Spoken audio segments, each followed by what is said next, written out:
তো hello guys, কটা বাজে এখন? ছয়টা। আমি 5:30 সময় উঠছি, মায়ে ডাকছেন মানে বিছনার মধ্যে গডরেজ তোলা লেগে দেখো করে ফাইনালি জল আই গেছে। ভাবছিলাম এবার আইতো না বুধ হয়, এখানে কি আমরা এখানে জল প্রত্যেক বছর আয় না, আমরা এখানে জল 1-2 বছর পরে পরে আয়। তো এবার যাই নাকি তাহলে কালকে রাত্রে মায়ে গিয়ে দেখছেন ট্রেন একটু একটু খালি আসলো 4 আঙ্গুল, কিন্তু সকালে উঠে দেখি এই পরিস্থিতি। তো তোমরা আমি দেখাইলাম, তোমরা অবশ্যই ভিডিওটা দেখবা। ওই দেখো গড় ঢুকছে ইয়া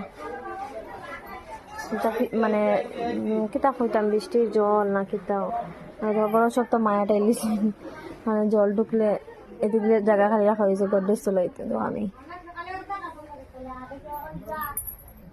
এনে জল খালি বাড়ে না নি মা